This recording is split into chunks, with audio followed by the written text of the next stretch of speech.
Hello everyone, मी Vishakha global online मराठीमध्ये आपल्या सर्वांचं स्वागत आहे. आजच्या सेशनमध्ये आपल्याला महाराष्ट्र स्टेट परीक्षा 2025साठी पेपर टू इकॉनॉमिक्सचं प्रिपरेशन करायचं आहे. या प्रिपरेशनमध्ये आपण 25 मोस्ट इम्पॉर्टंट MCQs करणार आहोत for the preparation of MSCT examination. So हे प्रिपरेशनमध्ये हे जे MCQs आहेत ते नक्कीच तुमचे प्रॅक्टिस करून घेईल की कशा पद्धतीचे क्वेश्चन्स एक्झाममध्ये विचारले जातील आणि कशा पद्धतीने आपण ते सॉल्व्ह करू शकतो. सो एक 100 क्वेश्चन्सचा हा पेपर आपण सॉल्व्ह करत आहोत, ज्यामध्ये 25 पार्ट्स 25 असे पार्ट आपण केलेले आहे. लास्ट सेशनमध्ये आपण 45 नंबर क्वेश्चनपर्यंत कंप्लीट केले होते. आज आपण 46 नंबरच्या क्वेश्चनपासून स्टार्ट करणार आहोत. सो होपफुली हे तुम्हाला हेल्पफुल ठरणार आहे. सो सेशन स्टार्ट करण्यापूर्वी एक इम्पॉर्टंट सूचना पण आहे. जे स्टुडंट्स यावर्षीची एक्झाम टार्गेट करत आहेत त्यांच्यासाठी पेपर टू इकॉनॉमिक्ससाठी एक क्रॅश कोर्स आम्ही घेऊन आलो आहोत. या क्रॅश कोर्समध्ये आम्ही तुम्हाला देत आहोत mock test, outcome notes, video lectures, live lectures म्हणजे डाऊट सेशन असेल, जे रेकॉर्डेड सेशन आता सध्या तुमच्याकडे अवेलेबल आहेत. तर एक्झामच्या डेटपर्यंत तुम्ही हे रेकॉर्डेड लेक्चर्स बघून त्यावरती काही डाऊट असतील तर तुम्ही या डाऊट सेशनमध्ये तुमचे डाऊट्स क्लिअर करून घेऊ शकता. PYQ सॉल्व्ह करून घेऊ शकता आणि पेपर 1 फुल कोर्स देखील तुम्हाला याच्यामध्ये मिळतोय. सो एक्झामच्या डेटपर्यंत तुम्ही मॅक्झिमम स्कोर करण्यासाठी हा कोर्स नक्कीच तुम्हाला हेल्पफुल ठरणार आहे. ज्याची फीस आहे 4000 रुपीज. पण इकडे दिलेल्या व्हॉट्सअप नंबरला मेसेज करून तुम्हाला हवं ते तुम्ही त्याच्यावरती मागू शकता आणि प्रिपरेशनला सुरुवात करू शकता. ठीक आहे, let start with the session. So 45 पर्यंत आपण कंप्लीट केलेलं आहे. नक्कीच डेफिनेटली ही PDF मी तुम्हाला लेक्चर नंतर ग्रुपवरती शेअर करेल, जिथे आपण सगळ्या गोष्टी डिस्कस करतोय ते एक्झामबद्दल. ठीक आहे. सो बघा, इथे 46 नंबरचा क्वेश्चन आहे. Match the list first with the list second. इकडे हेड काउंट रेशो आणि poverty gap, square of poverty gap, multi dimensional poverty index हे टॉपिक्स आहेत, पॉईंट्स आहेत. दुसऱ्या साईडला त्याची म्हणजे त्याला कन्सेप्टला नाव काय आहे, ते कशासाठी वापरली जाते हे इथं मेन्शन केलेलं आहे. सो तुम्हाला काय करायचं आहे, फक्त या दोघांचे पेअर मॅच करायचे. ठीक आहे. फर्स्ट आता हेड काउंट म्हणजे याच्यामध्ये ऑप्शन कसे हेड काउंट रेशिओ प्रमुख संख्या प्रमाण म्हणजे पूर्ण लोकसंख्या ज्याच्यामध्ये आपण पॉवर्टी मोजू शकतो. ठीक आहे. सो हे इथे विचारलेलं आहे. तर याच्यामध्ये करेक्ट आन्सर तर एक्सटेंट ऑफ पॉवर्टी हेच येणार आहे. मराठीमध्ये बघायचं झालं तर की प्रमुख संख्या प्रमाण गरिबीची व्याप्ती मोजण्यासाठी उपयोगी येते. गरिबीची तफावत ही खोली मोजण्यासाठी उपयोगी येते. ठीक आहे. त्याच्यानंतर गरिबीची तफावती वर्ग कशामुळे मोजता येतो, तर गरिबीची तीव्रता मोजण्यासाठी त्याचा उपयोग होतो. आणि बहुआयामी दारिद्र्य निर्देशांक म्हणजे आपला मल्टी डायमेन्शनल पॉवर्टी इंडेक्स, हा पॉवर्टी एज डिप्रिव्हेशन म्हणजे गरिबी वंचितता म्हणून मोजली जाते. सो अशा पद्धतीचं याचं करेक्ट आन्सर येईल. A first, B second, C 4 आणि D 3. म्हणजे याचं करेक्ट आन्सर असणार आहे option D. Okay, D answer इथे करेक्ट येते. Okay, the next question. Three statements are given under. आता याच्यामध्ये 3 ऑप्शन्स दिलेले आहेत. या 3 पैकी कोणतं करेक्ट म्हणजे असणार आहे, किंवा या 3 पैकी करेक्ट ऑप्शनचा कोड तुम्हाला बघायचा आहे. आता ह्याच्यामध्ये असर्शन आणि रिझन नाहीये, याच्यामध्ये तुम्हाला कोड दिलेला आहे. तर कोड पैकी कोणता कोड हा करेक्ट असणार आहे हे तुम्हाला सांगायचं आहे. ठीक आहे. ओके, सो बघा, आता याच्यामध्ये generalize least square method is capable of providing BLUE in institutions where OLS is fails. ठीक आहे. त्याच्यानंतर आहे GLS transform variable that satisfy standard least square assumptions. त्याच्यानंतर GLS method is suitable for dealing with a multicollinearity problem. त्यानंतर choose the correct option from this. मराठीमध्ये एकदा read करूया आपण. सामान्यकृत किमान वर्ग GLS अँड GLS. ठीक आहे. GLS आणि OLS.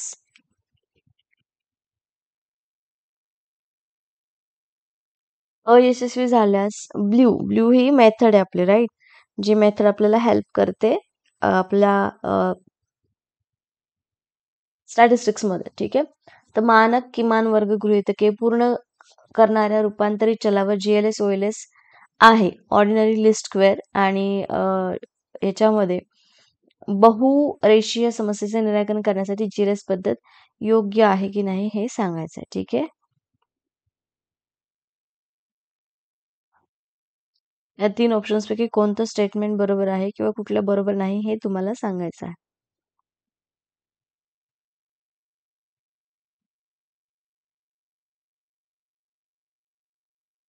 सो याच्यामध्ये ए आणि बी जे स्टेटमेंट आहे JLS आणि OLSच्या बाबतीमध्ये ते बरोबर आहे. ठीक आहे. सम ऑफ स्क्वेअर रेसिडेन्शियल्स साठी OLS ऑर्डिनेटरी लीस्ट स्क्वेअर्स आपण वापरतो.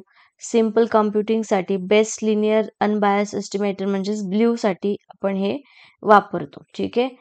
आणि दुसरं जे स्टेटमेंट सांगितलेलं आहे की गृहीतके जे आहेत ते मानक वर्ग गृहीतके पूर्ण करणाऱ्या रूपांतरित चलावरती आहेत. हे दोन्ही स्टेटमेंट बरोबर आहे. फक्त सी स्टेटमेंट जे आहे की समस्येचं निराकरण करण्यासाठी जीरस पद्धत योग्य आहे. ॲक्च्युअलमध्ये ही पद्धत त्यासाठी योग्य नाहीये म्हणून इथे ऑप्शन ए करेक्ट आहे. ठीक आहे. हे स्टॅटिस्टिक्स मधलं आपण जे बघितलं होतं ब्ल्यू वगैरे काय आहे थोडक्यात ते इथे correct. Okay. Next question. Which of the following method of selecting a strategy is consistent with a risk averting behavior? ठीक आहे. धोरण निवडण्याच्या खालीलपैकी कोणत्या पद्धतीत जोखीम टाळण्याच्या वर्तनाशी सुसंगत आहे? जोखीमशी रिलेटेड हा क्वेश्चन आता याच्यामध्ये बघा. ऑप्शन ए, जर 2 धोरणांमध्ये समान अपेक्षित नफा असेल तर कमी मानक विचलन असलेली एक निवडा. जर 2 धोरणांमध्ये समान मानक विचलक असेल तर कमी अपेक्षित नफा असलेली एक निवडा. जर 2 धोरणांमध्ये समान मानक विचलक असेल तर मोठ्या भिन्नतेची सहगुणांक असलेली एक निवडा. जर 2 धोरणांमध्ये भिन्न अपेक्षित नफा असेल तर मोठ्या मानक विचलन असलेली एक गोष्ट निवडा असं इथे म्हटलेलं आहे. ठीक आहे. तर यापैकी कोणतं करेक्ट आन्सर असणार आहे याच्यामध्ये? ऑब्व्हियसली ज्या 2 धोरणांमध्ये दोघांनाही समान नफा असेल ते धोरण आपण काय करतो? निवडतो. करेक्ट आहे. सो याच्यामध्ये करेक्ट आन्सर असणार आहे ऑप्शन ए की 2 धोरणांमध्ये समान अपेक्षित नफा आहे. 2 ग्रुप आहेत, 2 कंपन्या आहेत, दोघांनाही समान नफा मिळेल अशी स्ट्रॅटेजी ते निवडतील. ठीक आहे. ए ऑप्शन इथे करेक्ट आहे. The next question, question number 49. Cobb-Douglas production function. Which of the following statements are true regarding Cobb-Douglas production function? ठीक आहे. आता Cobb-Douglas production function मध्ये ऑप्शन्स दिलेले आहेत. त्यापैकी कोणता आन्सर करेक्ट आहे ते सांगायचं. ओके. मराठीमध्ये रीड करायचं. Cobb-Douglas उत्पादन कार्याबाबत खालीलपैकी कोणते विधान खरे आहे? आणि विधान आहेत it is long period production function, it is short period production function, it is based on increasing return to scale आणि output elasticities with respect to the factors are constant. ठीक आहे. सो याच्यामध्ये बघा सगळ्यात पहिले आठवा की Cobb-Douglas प्रोडक्शन फंक्शन काय आहे इथे? y इज इक्वल टू काय आहे? ए डॉट म्हणजे multiply by K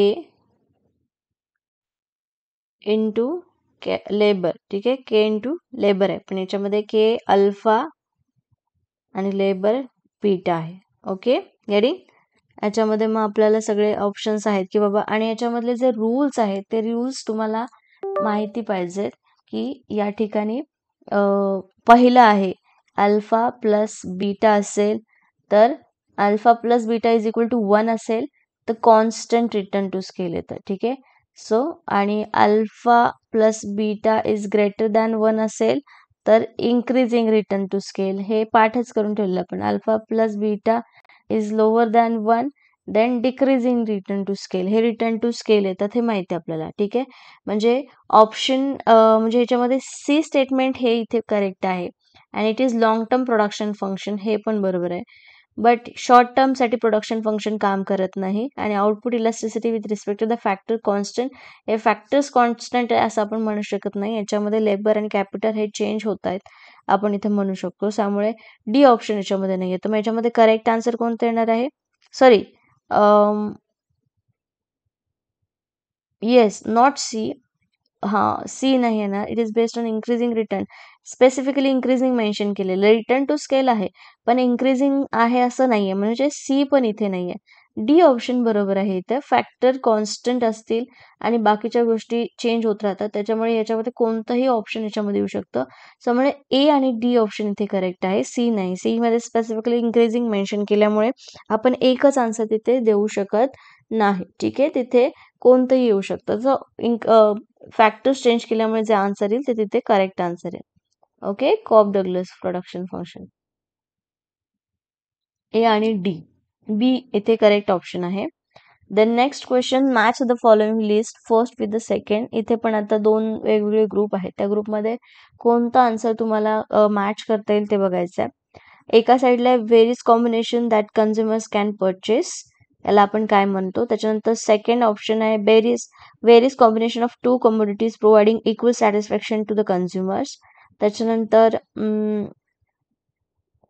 a set of indifference curves, point of tangency of the budget line on the indifference curves. ठीक आहे. सो याच्यामध्ये बघा आता ऑप्शन कसं इथे करेक्ट करता येईल मराठीमध्ये जर तुम्हाला बघायचं असेल तर यामध्ये बघा, ग्राहक खरेदी करू शकणारे विविध संयोजन, म्हणजे ज्याच्यावरती आपण काय करतो की वेगवेगळे ऑप्शन्स खरेदी करू शकतो. ठीक आहे. सो याच्यामध्ये काय आन्सर येईल.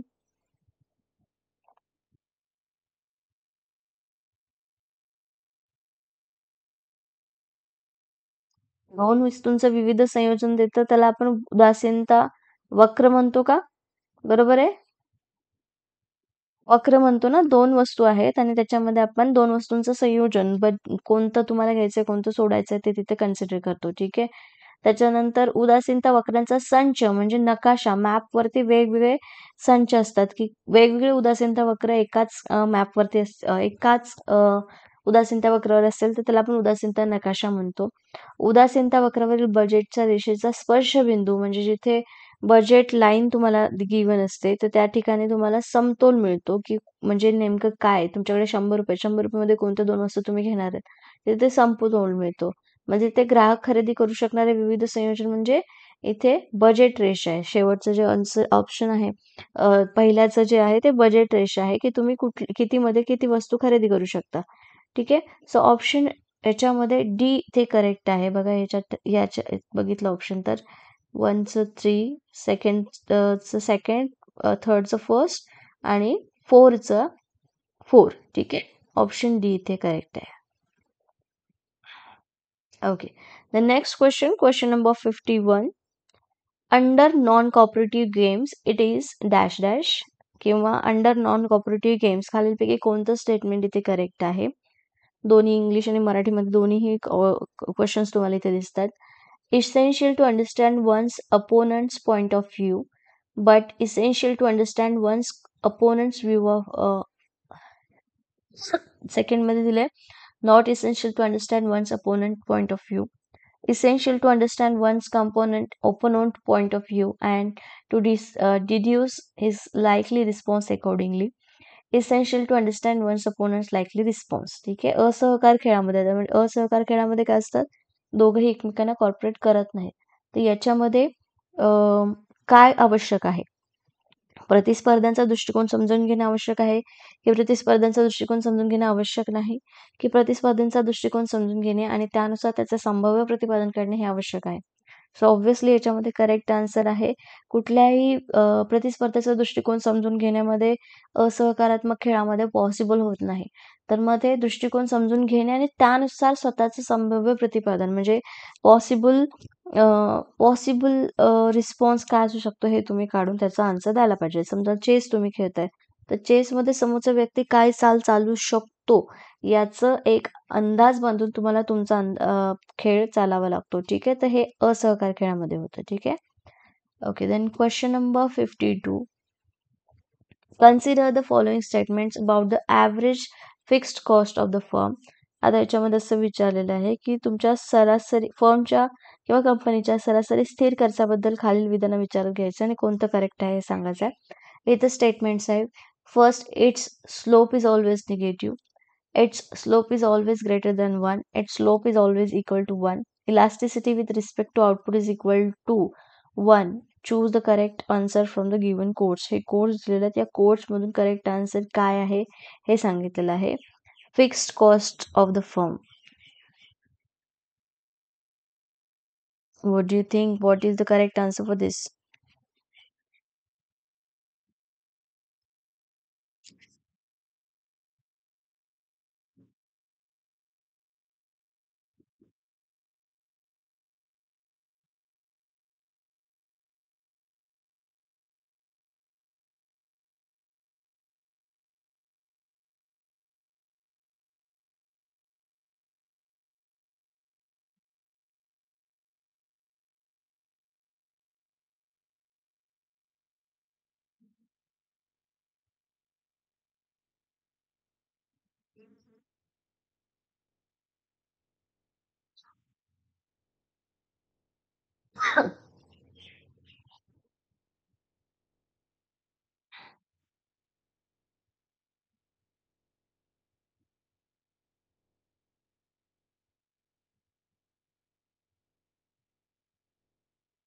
Yes, it's correct answer will be A.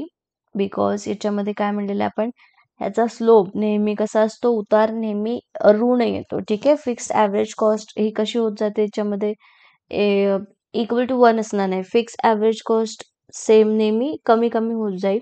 Average cost जसं नंबर्स वाढत जातील तसं ते कमी होत जातो ना. म्हणजे तुम्ही 100 युनिट केल्यानंतर जेव्हा त्याला डिवाइड करता, तुम्हाला प्रिंटिंगमध्ये बघा, एक बुक प्रिंट करायचं असेल किंवा 100 बुक प्रिंट करायचे असेल, एकदा का तुम्ही जो खर्च करणार आहे त्याच्यामध्ये तुम्ही जेवढं जास्त वस्तूंचं प्रोडक्शन कराल तेवढा खर्च तुम्हाला काय करत असतो, कमी येत असतो. ठीक आहे, सो त्याच पद्धतीने इथे ॲव्हरेज कॉस्ट जो आहे, ॲव्हरेज फिक्स कॉस्ट जो आहे तो कसा होत असतो, चेंज होत असतो. आणि या ठिकाणी मग आणखीन कुठली गोष्ट आपल्याला याच्यामध्ये मिळते की लवचिकता जी आहे ती आउटपुटच्या प्रमाणातून same to equal to one अशी येते. ठीक आहे, आउटपुट उत्पादन जे आहे ते सगळ्यांना वन अशा रेशोमध्ये मिळतं. त्याच्यामुळे फर्स्ट आणि फोर हे इथे ऑप्शन्स क्लिअर आहेत. ओके, स्थिर खर्चाबद्दल, ॲव्हरेज सरासरी स्थिर खर्चाबद्दल करेक्ट आहे. त्यामुळे ऑप्शन ए इथे करेक्ट आहे. Then next question number 53. In the year 2015-16, India has not seen an importer of which of the following products? आता याच्यापैकी इंडिया कशाचा इम्पोर्टर नव्हता हे इथे आपल्याला सांगायचं आहे.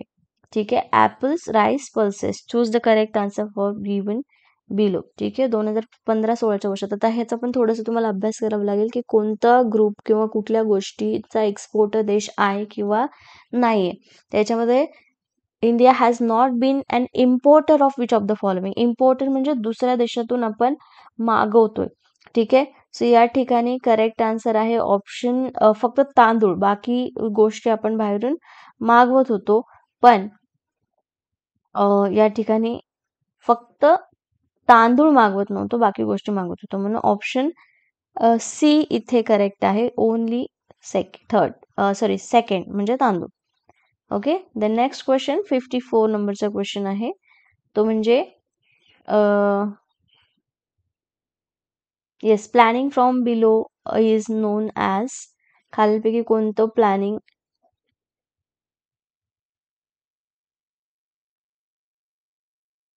Okay, I think this question is incomplete. Here we cannot.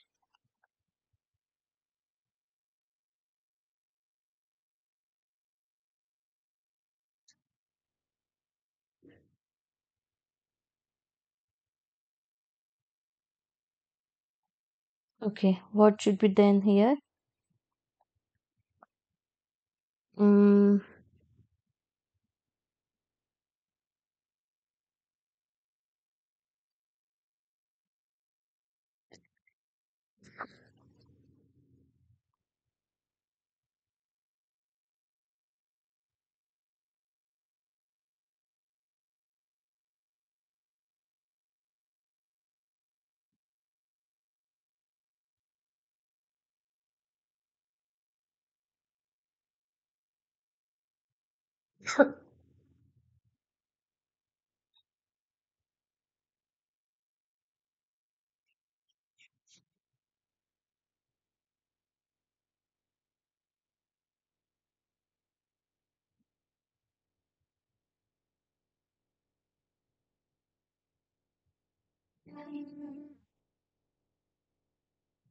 okay. So हा question इथे पूर्णच आहे. I have checked. So planning from below is known as functional planning. अर्धवट आहे question. Will leave here this question. ठीक आहे, next question आपण बघूया.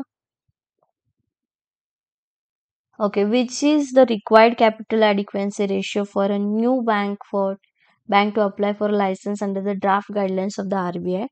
RBIच्या मसुदा मार्गदर्शक तत्वानुसार परवान्यासाठी अर्ज करण्यासाठी नवीन बँकला आवश्यक भांडवली पर्याप्तता प्रमाण कोणते आहे? याच्यामध्ये थोडक्यात असं विचारलेलं आहे की RBI कडे जे पैसे ठेवायचे असतात, नवीन बँक जर तुम्हाला स्टार्ट करायचे असेल तर त्याचा सध्याचा रेशिओ काय आहे किंवा त्याचा रेट काय आहे. सो याच्यानुसार याचं करेक्ट आन्सर आहे option D 12%.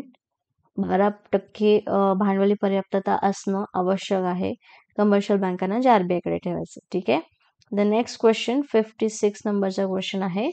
Arrange the following crop insurance schemes in the chronological order of their launch. ठीक आहे. म्हणजे ज्या RBI ने तिथे गव्हर्नमेंटनी काही क्रॉप इन्शुरन्स स्कीम्स काढल्या होत्या, म्हणजेच पीक विमा योजना काढल्या होत्या. तर ह्या पीक विमा योजनांना तुम्हाला क्रोनॉलॉजिकल ऑर्डरमध्ये मेन्शन करायचं आहे. ठीक आहे. क्रोनॉलॉजिकल ऑर्डरमध्ये मेन्शन करायचं आहे म्हणजे तुम्हाला माहिती पाहिजे की कोणती योजना कोणत्या वेळेला आली होती. ठीक आहे. मी थोडा टाइम देते, तुम्ही तुमच्या पद्धतीने ट्राय करा. कॉम्प्रिहेन्सिव्ह क्रॉप इन्शुरन्स स्कीम म्हणजे व्यापक पीक विमा योजना, राष्ट्रीय कृषी विमा योजना, सुधारित राष्ट्रीय कृषी विमा योजना आणि प्रधानमंत्री फसल विमा योजना. यापैकी कोणती योजना ही करेक्ट आहे या ठिकाणी ते तुम्हाला सांगायचं आहे. ठीक आहे.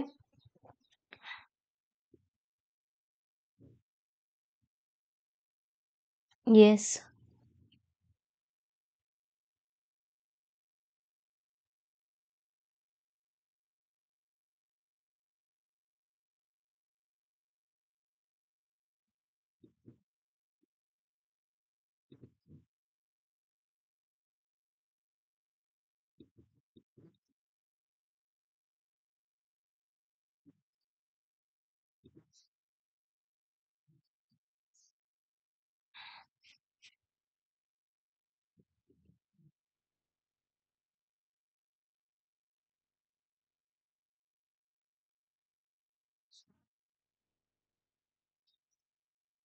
ओके. सो इथे बघा, आता याच्यामध्ये जर कॉम्प्रिहेन्सिव्ह व्यापक पीक विमा योजना किंवा त्यानंतर नॅशनल ॲग्रिकल्चर इन्शुरन्स स्कीम आणि modified national agriculture insurance scheme, प्रधानमंत्री फसल विमा योजना, तर यामध्ये सगळ्यात कॉम्प्रिहेन्सिव्ह क्रॉप इन्शुरन्स स्कीम जी आहे ती 1985 ची आहे. ठीक आहे. 1985. गेटिंग. त्याच्यानंतर नॅशनल नॅशनल ॲग्रिकल्चर इन्शुरन्स जी आहे ती 1999 ची आहे. ठीक आहे. 1985, 1989. मॉडिफाईड नॅशनल ॲग्रिकल्चर स्कीम आहे ती 2010 ची आहे. त्याच्यानंतर प्रधानमंत्री जी आहे ती सध्या जास्त अलीकडची आहे, म्हणजे ऑलमोस्ट 2016 ची आहे. तर यांच्यामध्ये जर लावायला गेलं क्रोनॉलॉजिकल ऑर्डर तर डायरेक्ट 1, 2, 3, 4 म्हणजे जसे आहे तशाच पद्धतीने येणार. म्हणजे 1, 2, 3, 4 म्हणजे सी ऑप्शन इथे मोस्ट करेक्ट आन्सर आहे. So option C is the correct. ठीक आहे. व्यापक, आता इथे मी लिहून दिलं इयर क्रॉप इन्शुरन्सचं, ते तुम्ही फक्त बघायचं एकदा. ठीक आहे. ते जेणेकरून तुमच्या लक्षात राहील. Okay, next question. Which of the following will be true for both monopoly and monopolistic competition in short run? ठीक आहे. अल्प कालावधीमध्ये खालीलपैकी कोणतं मक्तेदारी आणि मक्तेदारी युक्त कॉम्पिटिशन मध्ये स्पर्धेमध्ये खरे असेल? Option A, price is greater than marginal revenue, price is equal to the marginal revenue, price is equal to the marginal cost and price is equal to the average cost. याच्यामध्ये correct answer असणार आहे की तुमचं जी किंमत असणार आहे monopoly आणि monopolistic competition मध्ये जास्त तुम्हाला जास्त ऑप्शन्स नसतात, राईट. विक्रेते हे कमी असतात आणि खरेदीदार जास्त असतात. तर यामध्ये तुम्हाला सीमांत वस्तूच्या जेवढं उत्पन्न यायला पाहिजे त्याच्यापेक्षा जास्त प्राइस असते, कारण विक्रेते कमी आणि याच्यामध्ये या फर्ममध्ये प्राइस टेकर्स असतात, सॉरी प्राइस मेकर्स असतात, प्राइस करू शकतात. ठीक आहे. त्यामुळे इथे price is greater than marginal revenue. सीमांत महसुलापेक्षा तुमची किंमत कशी असते? जास्त असते मक्तेदारीयुक्त स्पर्धेमध्ये. Okay, next question 58 number. Consider the following matrix which describes the respective strategies and the corresponding payoffs payoff of firm A and B operating in the duopoly. ठीक आहे. सो एकदम मराठीमध्ये हा क्वेश्चन बघूया, मग तुम्हाला समजेल. खालील मॅट्रिक्स विचारत घ्या जे वेधशाहीमध्ये कार्यरत असलेल्या फर्म ए आणि बी च्या संबंधित रणनीती आणि संबंधित निर्णय वर्णन करते. ठीक आहे. सो याच्यामध्ये खालील खेळाडूंपैकी कोणते विधान सत्य आहेत ते या कोडमधून ओळखायचे. ठीक आहे. आता बघा इथे ऍडव्हर्टाईज करणे आणि डोंट ऍडव्हर्टाईज करणे. Firm A advertise and don't advertise. आता फर्म ए आणि फर्म बीच्या ह्या स्ट्रॅटेजीज आहेत. सो याच्यामध्ये बघा फर्स्ट आहे की फर्म ए कडे कोणतीही प्रमुख रणनीती नाहीये. हे स्टेटमेंट तर बरोबर आहे की हे ए कडे एक तर ॲडव्हर्टाइज करणं, ॲडव्हर्टाइज नाही करणं, ॲडव्हर्टाइज करणं, नाही करणं असं स्पेसिफिकली कुठलीच रणनीती याच्यामध्ये नाहीये. त्यामुळे फर्स्ट स्टेटमेंट इथे बरोबर आहे. त्याच्यानंतर सेकंड स्टेटमेंट म्हणते की बी मध्ये पण कुठली प्रमुख रणनीती नाहीये. ठीक आहे, म्हणजे दोन्हीकडे असं सेम जास्त असं हे नाहीये. त्याच्यानंतर सी म्हणतोय की गेम मध्ये नॅश समतोल आहे. Do you see any Nash equilibrium over here?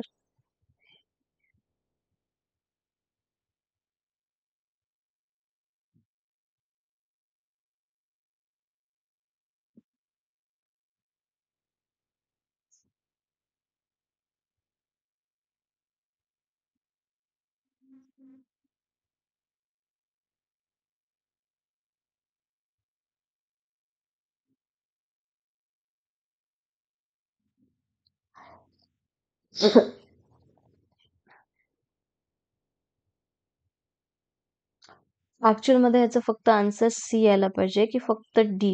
कारण 1, 2 मध्ये सेमच आन्सर दिलेत आणि 4 मध्ये पण हेच दिले की फर्म ए आणि बी दोन्हीही प्रमुख नाही. सो पहिल्या याच्यामध्ये ए आणि सी दिले, ज्याच्यामध्ये गेम मध्ये नॅश समतोल आहे असं म्हटलेलं, पण याच्यामध्ये समतोल नाहीये. ठीक आहे, कुठे दिसतोय का समतोल? दोघांचंही सेम रणनीती तो दिसते का कुठे? की दोघांनी ऍडव्हर्टाईजला खर्च केलेला आहे, दोघांनीही जास्तीत जास्त ऍडव्हर्टाईज न करण्याला भर दिलाय? नाही. ठीक आहे, सो याच्यामध्ये कुठल्याही प्रकारचा नॅश इक्विलिब्रियम नाहीये.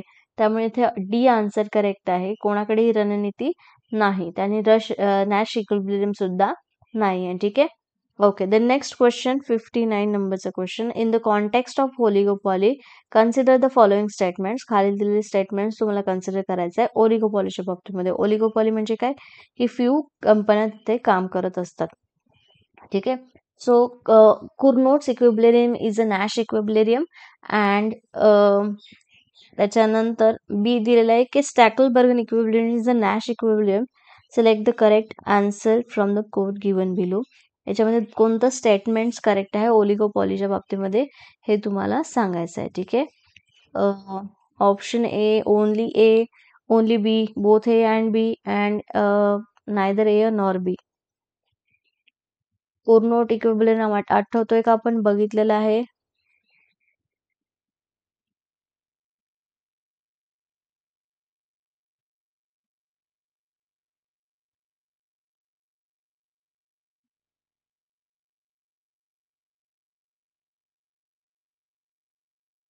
सेम वस्तूंसाठी ओलिगोपॉलीमध्ये थोड्याशा फर्म असतात. ठीक आहे.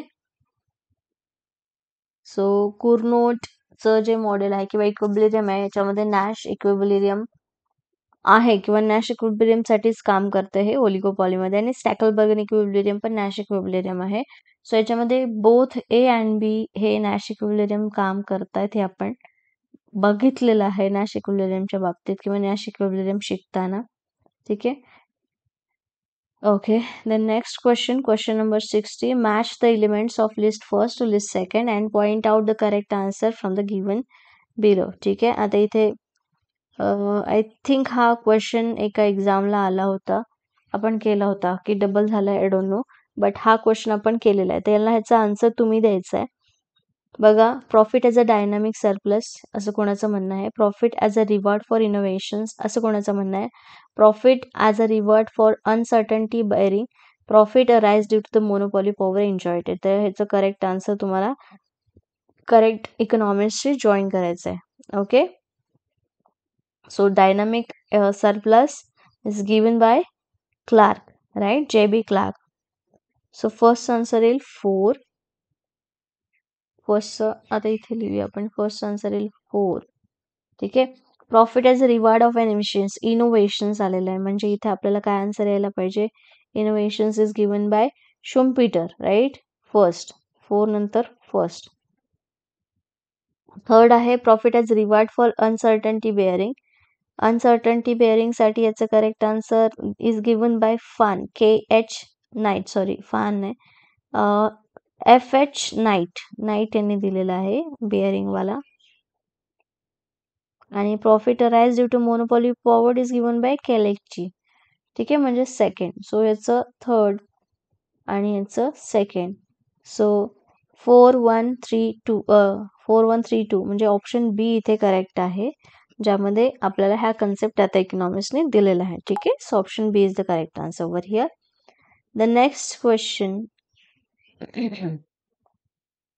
Consider the following diagram with two parallel demand curves AB and CD. ठीक आहे, दोन हे असे कर्व दिलेले A B आणि C D. हे बघा, हे price elasticity, the price elasticity of demand आपल्याला इथे सांगायचे आहे. A B आणि C D हे दोन कर्व वक्र दिलेले आहेत, डिमांड कर्व. तर याच्या बाबतीमध्ये कोणतं स्टेटमेंट म्हणजे the price elasticity of demand, मागणीची किंमत लवचिकता कशा पद्धतीची आहे इथे सांगायचं आहे.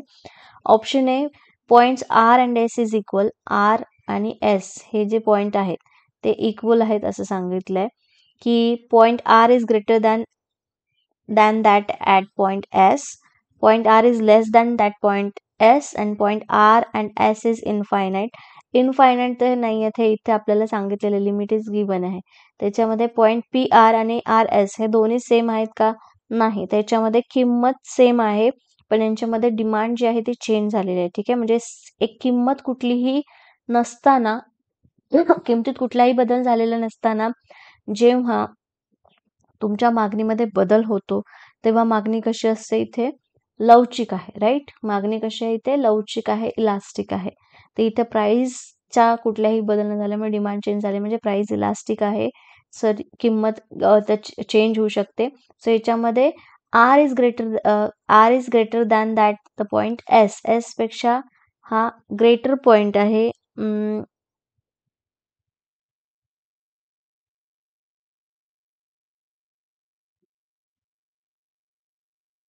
आर आणि एस इक्वल तर नाही आहेत. R is less than that at point S. S पेक्षा आर ची मागणी कमीच आहे. ठीक आहे,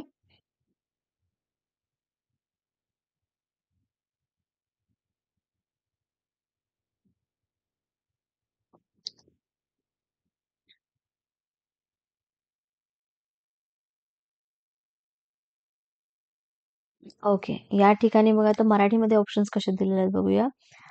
बिंदू आर आणि एस समान आहेत. बिंदू आर हा बिंदू एस वर त्यापेक्षा जास्त आहे आणि बिंदू आर हा एस वर त्यापेक्षा कमी आहे. म्हणजे आता आर अनंत तर नाही आहेत, समान पण नाही आहेत. ह्या दोन्हीपैकी आन्सर यायला पाहिजे. सो याच्यामध्ये आपण असं म्हणू शकतो की आर बिंदू हा एसच्या वर आहे, म्हणजे एस जास्त आहे असं आपण म्हणू शकतो. ठीक आहे, म्हणून ऑप्शन बी इथे करेक्ट येईल, की बिंदू हा आर हा एस च्या वर आहे किंवा एस त्यापेक्षा जास्त आहे. आर पेक्षा एस बिंदू जास्त मोठा आहे किंवा जास्त आहे, क्वांटिटी जास्त आहे त्याच्यामध्ये. ठीक आहे, सो इथे कन्सिडर करू की ऑप्शन बी करेक्ट आहे.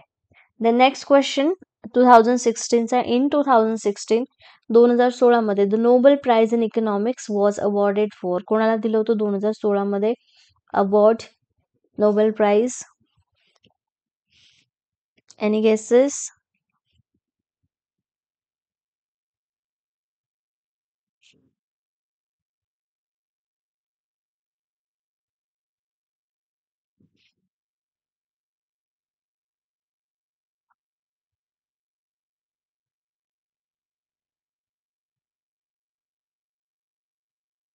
ओके, सो म्हणजे याच्यामध्ये जर जे 2016ला नोबेल प्राइज दिलं होतं 2000 इकॉनॉमिक्समध्ये, ते ऑलिव्हर हार्ट UK USA आणि बँगट हॉलमस्ट्रॉम यांचे नाव आहे. फिनलँड USA मधलेच आहेत हे. पण ह्यांचं जे योगदान आहे ते कशामध्ये होतं ह्या दिलेल्या ऑप्शन्स पैकी? तर करार सिद्धांतातील योगदान म्हणजे कॉन्ट्रीब्युशन टू द कॉन्ट्रॅक्ट थेअरीमध्ये यांचं होतं आणि त्यांना हे नोबेल प्राइज दिलं होतं 2016 मध्ये. ठीक आहे, okay. The next question number 63. Which of the following is not a true for perfect competition? खालीलपैकी कोणतं हे पूर्ण स्पर्धेसाठी खरे नाही असं विचारलेलं आहे. बाकी स्टेटमेंट्स खरे असतील, पण एक कुठलं तरी सांगतात. ठीक आहे, त्याच्यामध्ये पहिलं दिलेलं आहे किंमत, price is equal to LSC म्हणजे long run average cost. Long run म्हणजे प्राइस ही सेम असते लॉंग रनमध्ये. हे ठीक आहे. ठीक आहे. त्याच्यामध्ये म्हणजे काय म्हणतो आपण, लँडचं जर कन्सिडर केली प्राइस, तर ती लाँग रनमध्ये कशी असेल, बऱ्यापैकी ठीक कॉन्स्टंट असू शकते. बरं, इक्वल टू लाँग रन असू शकते. ठीक आहे. दुसरं दिलेलं आहे, market demand curve for commodity is horizontal to the X axis. आता हे एक्स एक्सिस आहे आपलं, आणि हे डिमांड कर्व जो आहे, तर त्यांचं असं म्हणणं आहे की हे हॉरिझॉन्टल असणार आहे. ठीक आहे. म्हणजे प्राइस ही एक्स एक्सिसला, कमोडिटीला डिमांड कर्वमध्ये सेम असणार आहे. प्राइस इक्वल असणार आहे, मार्केट डिमांड कर्व. ठीक आहे. सी दिलेलं आहे, फर्म्स अर्न नॉर्मल प्रॉफिट. आता हे तर आपल्या परफेक्ट कॉम्पिटिशनमध्ये पॉसिबल आहे, किंवा त्याचं एक वैशिष्ट्य आहे की कंपन्या नफा कमवतात. ठीक आहे. प्राइस हे LIC बरोबर आहे, हे पण बरोबर आहे. पण डी ऑप्शन काय, in long run firms operate the minimum point of average cost. बरोबर आहे. म्हणजे जेवढं जास्त तुमचं ॲव्हरेज, जास्त उत्पादन असेल, तेवढा तुमचा ॲव्हरेज कॉस्ट हा कमी येतो. त्यामुळे डी ऑप्शन पण करेक्ट आहे. मग कुठला ऑप्शन याच्यामध्ये चुकीचा आहे, तर मागणी वक्र हा एक्स अक्षावर क्षितिज असतो, म्हणजेच तो असा असणार आहे कर्व, हे चुकीचं आहे. म्हणजेच इथं तुम्ही प्राइस सेम असणार आहे लॉंग रन मध्ये असं कन्सिडर करताय, which is in perfect competition मध्ये ट्रू नाही आहे. ठीक आहे. परफेक्ट कॉम्पिटिशनसाठी सो ऑप्शन बी इथे करेक्ट आहे. ओके, पूर्ण स्पर्धेसाठी. द नेक्स्ट क्वेश्चन,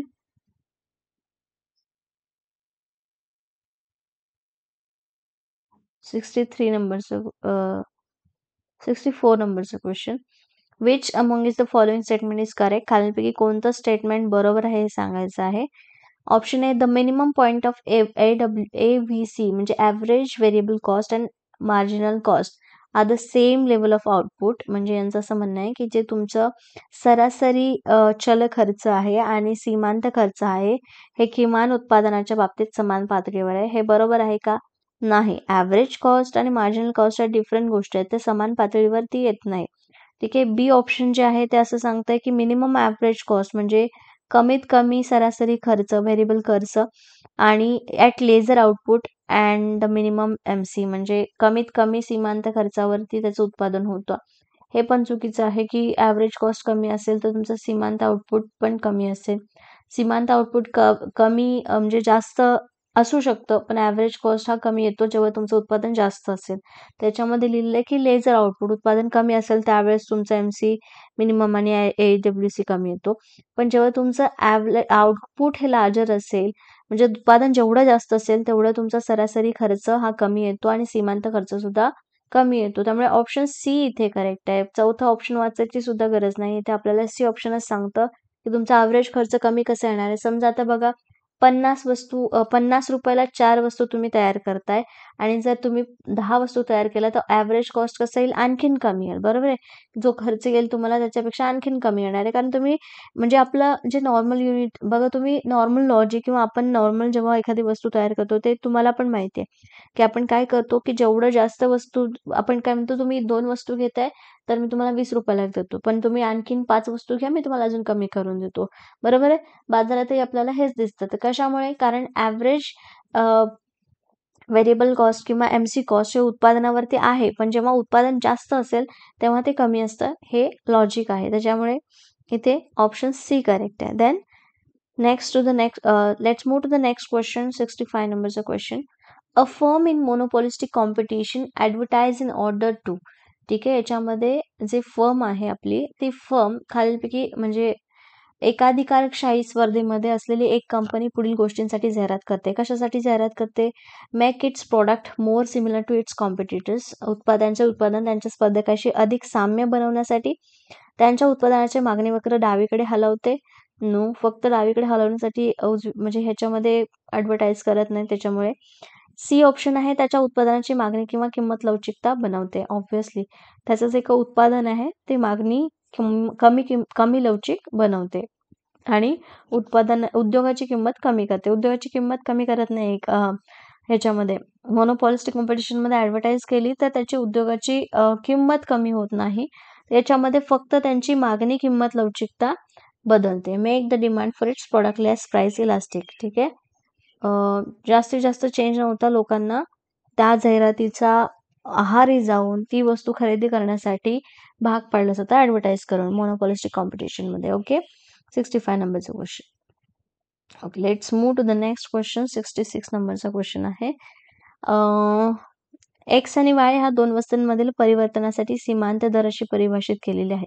तर याच्यामध्ये बघा, जेव्हा दोन वस्तू आहेत एक्स आणि वाय, ठीक आहे, त्यांचा मार्जिनल रेट म्हणजे काय, सीमांत रेट दर आहे, तो कसा असला पाहिजे, दोघांमध्ये सेम असला पाहिजे. पण कधी सेम असला पाहिजे, कुठल्या वेळेला सेम असला पाहिजे, त्याच्यामध्ये बघा MRTX, ठीक आहे, marginal rate of X and Y is equal to MC म्हणजे marginal cost X divided by marginal cost Y.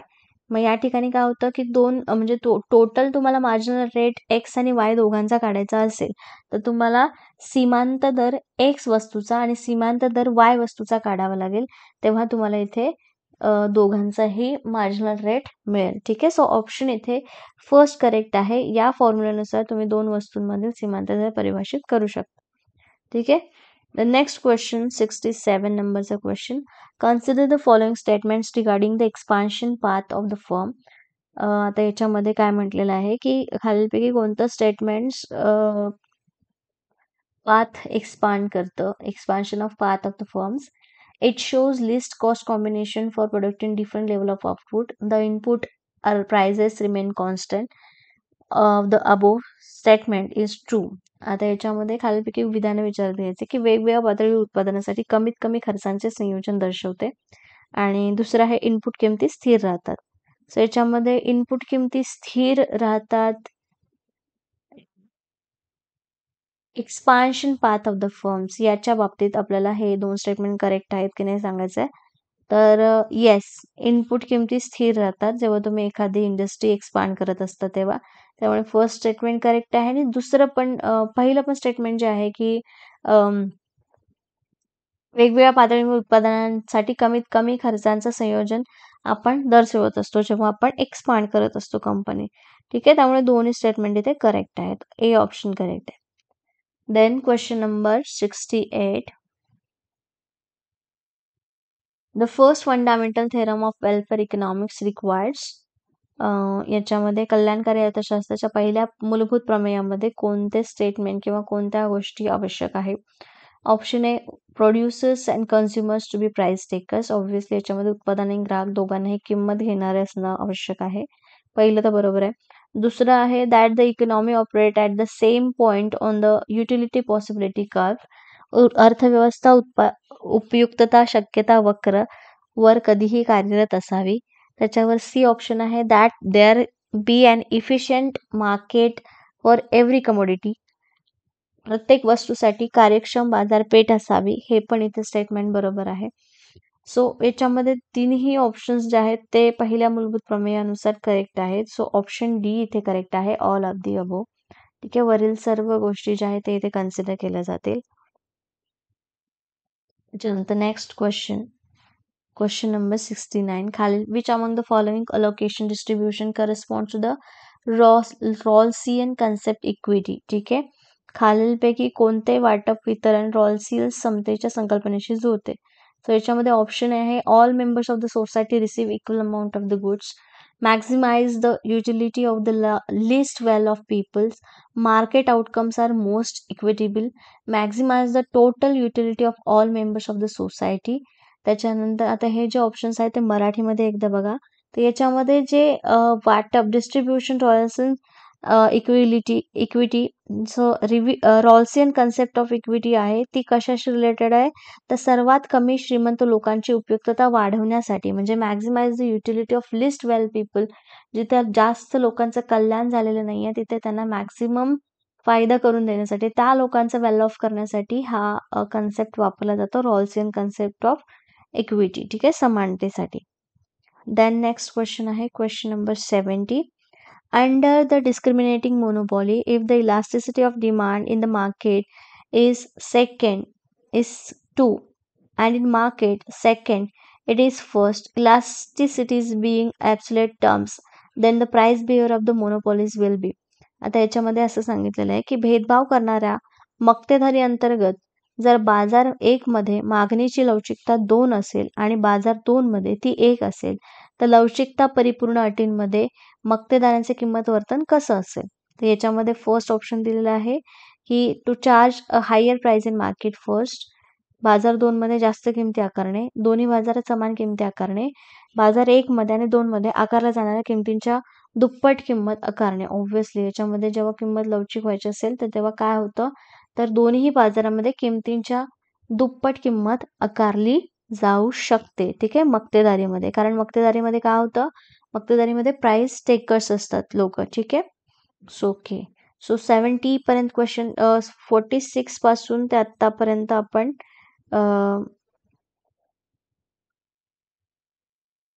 एवढ्या प्राइस टेकर्स असल्यामुळे आपण काय केलेलं आहे, तिथे बऱ्याचशा गोष्टी इथे आपण कन्सिडर केलेल्या आहेत आणि त्याच्यानुसार किंमत दुप्पट आकारली जाऊ शकते मक्तेदारी बाजारामध्ये. सो 70 क्वेश्चन्स आपण कंप्लीट केलेले आहे. 46 to 70 25 क्वेश्चन्स कंप्लीट केलेले आहे. उरलेले जे क्वेश्चन्स आहेत आपले 30 क्वेश्चन्स आपण एका सेशन्समध्ये कंप्लीट करणार आहोत. सो त्यानंतर आपण टोटल 100 क्वेश्चन्स कंप्लीट करत आहोत MCQ प्रॅक्टिस, जे इक्वल म्हणजे सगळ्या गोष्टींमध्ये हे केलेलं आहे. ठीक आहे.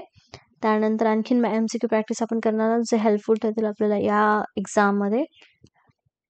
Okay, that's it for today. Thank you everyone. All the very best. Have a good day.